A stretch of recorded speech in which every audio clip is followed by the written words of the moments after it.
Muy buenos días, soy el doctor James Riz Parada Lorenzana, soy cirujano cardiovascular, especialista en cirugía de malformaciones congénitas de El Salvador y vicepresidente de CISTED para El Salvador. Agradezco a tan distinguida sociedad CISTED de haberme permitido participar en este 6º Congreso Internacional de Medicina Regenerativa y Ciencias Aplicadas. En esta oportunidad, pues, mencionaremos como tema la cirugía cardíaca en tiempos de COVID en el año 2020, cuál fue nuestra experiencia en nuestro país, en un centro pues público que es un hospital donde trabajo y pues cuáles fueron nuestros resultados. Para el 31 de mayo de 2021, el gobierno de El Salvador pues ya tenía confirmado alrededor de 73,000 casos, de los cuales 68,000 ya se encontraban recuperados y pues un volumen de deceso de pacientes fallecidos de 2,252 casos. Como pueden ver en estas tablas, pues el 50% de nuestra población afectada por esta enfermedad estaba en el sexo femenino y el otro 50% el sexo masculino. La edad que más se vio afectada, comprometida durante este tiempo fueron las personas entre los 20 a 40 años, pero también las personas entre los 40 a 60 años tuvieron un número significativo de contagio por la enfermedad por coronavirus.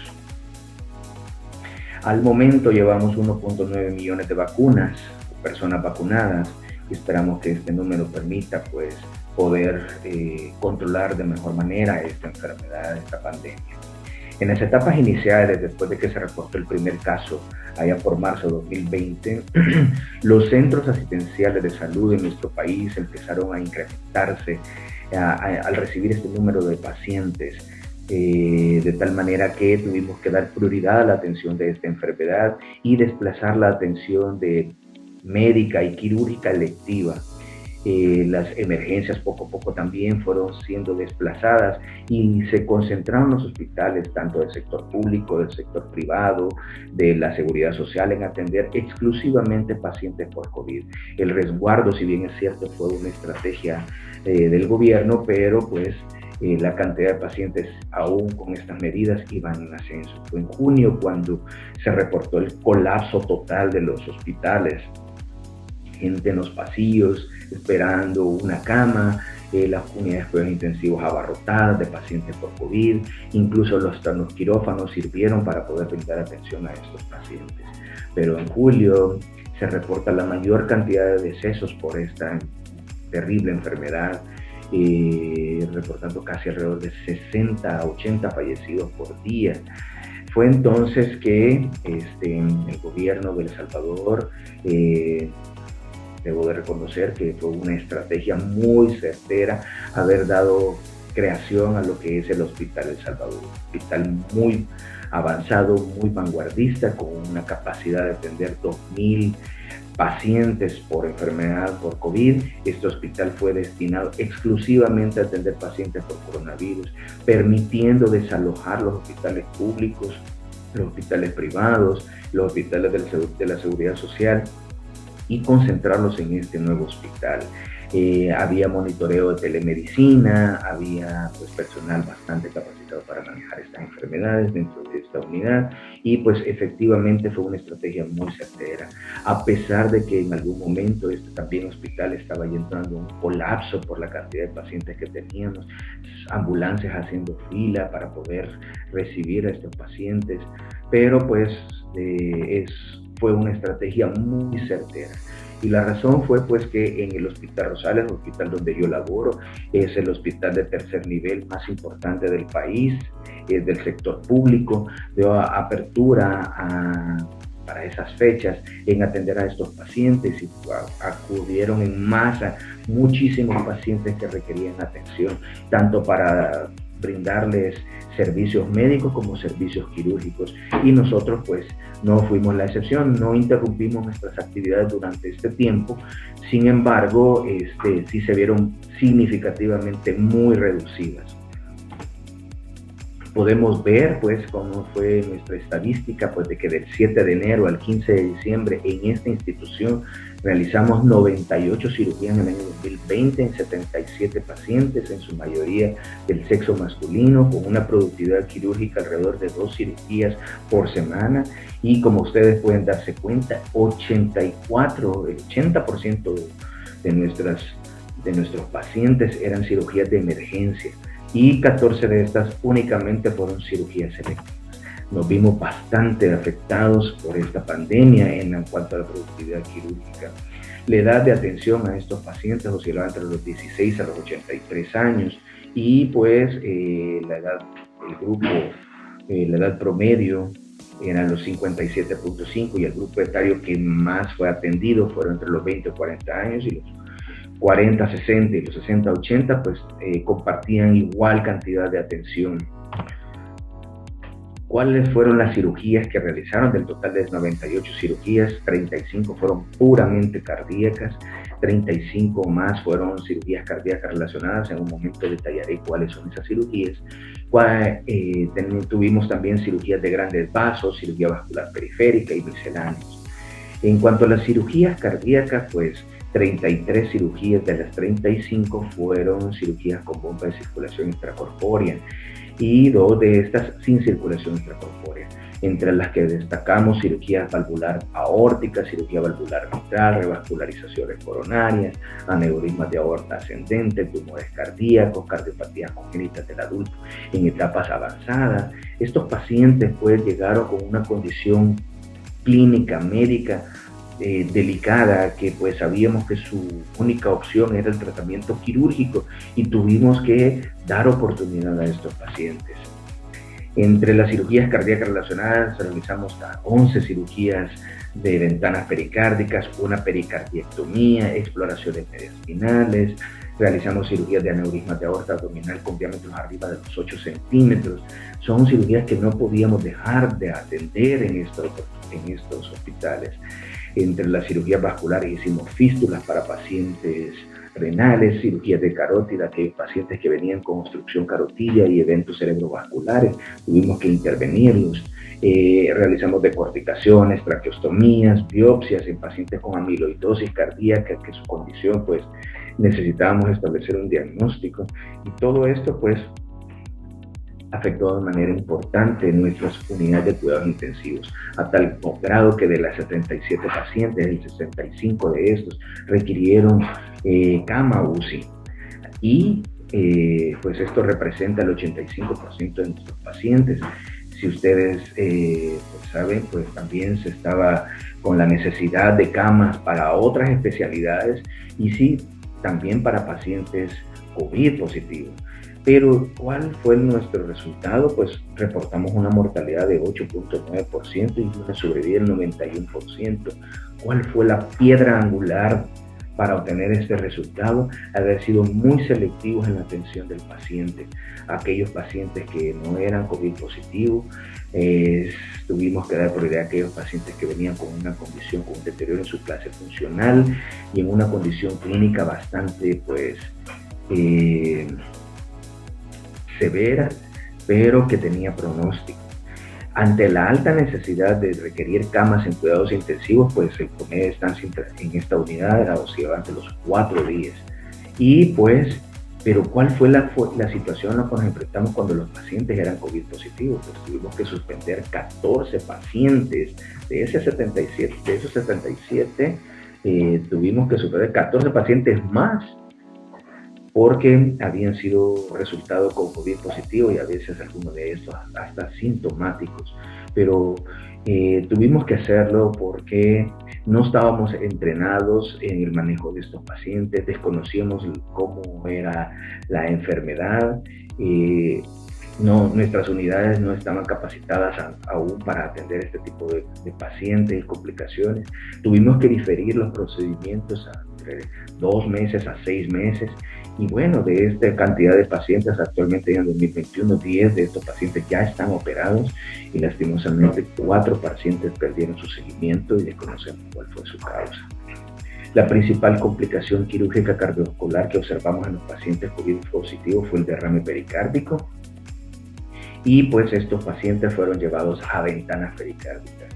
De estos 2 pacientes que operamos con COVID, que sabíamos que podrían tener pronósticos, lastimosamente pues tuvimos solamente un sobreviviente, un 50% de mortalidad. Pues esta enfermedad pues genera mucho estrago a nivel sistémico y a nivel inflamatorio, y pues la falla en uno de nuestros pacientes pues nos reportó esta mortalidad.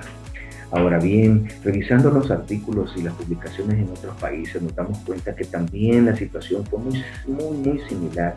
Podemos ver en este artículo cómo España reporta que si el sistema de salud se veía abrumado y la mayoría de los muertos pueden deberse no al coronavirus, sino a otras enfermedades y afecciones comunes, pues ya bien es sabido que muchos pacientes no COVID llegaron a fallecer en espera de un tratamiento, y a veces nosotros, no voy a dejar mentir, creíamos que una de las manifestaciones era que las enfermedades extrapulmonares del COVID afectaban a nivel cardíaco y a veces eran las causas de muerte.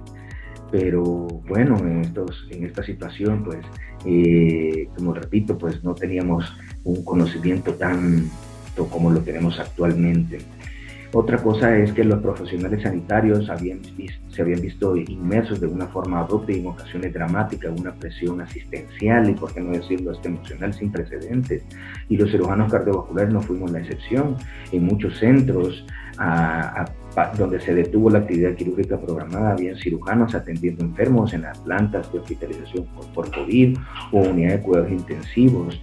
Y en ocasiones inmersos en una toma de decisión complicada y muy controvertida en implementar hasta ECMO para atender pacientes COVID positivos. En lo personal, mi experiencia fue que efectivamente yo estuve durante 2 semanas continuas en unidades de cuidados intensivos por COVID atendiendo pacientes, colocando venas centrales, colocando accesos vasculares, sondas transuretrales, sondas nasogástricas, apoyando al personal médico de intensivos, a los infectólogos, a los médicos internistas. Pues era tanta la necesidad de personal médico joven, pues, porque se dio oportunidad que los médicos jóvenes entraran a apoyar estos servicios. Y pues tuvimos aquí participación, operamos 2 pacientes COVID positivos, pero sí no tenemos la tecnología del ECMO para brindarle a los pacientes que requirieron este tipo de asistencia. Pues.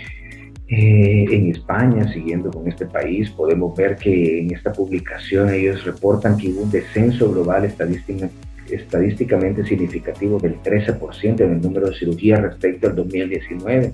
Nuestro descenso bajó de productividad quirúrgica hasta un 25% y un incremento del 12% en las listas de espera para España. Para nosotros fue hasta un 40% el incremento de pacientes que están actualmente en lista de espera. 22% de los facultativos especialistas de áreas se contagiaron por COVID-19. Nosotros reportamos el deceso y el fallecimiento de una enfermera cardiovascular intensivista, personal especializado, entre ellos también un anestesiólogo cardiovascular. Entonces esto pues nos impactó de manera significativa en la labor de atender pacientes cardiópatas.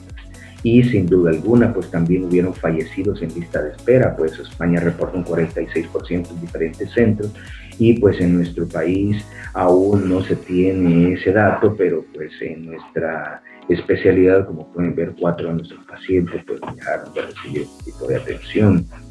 Inglaterra reporta en este artículo pues cómo después de evidenciar ellos un pico, un ascenso de casos por COVID, su productividad quirúrgica se vio anulada por completo y poco a poco fue restaurando.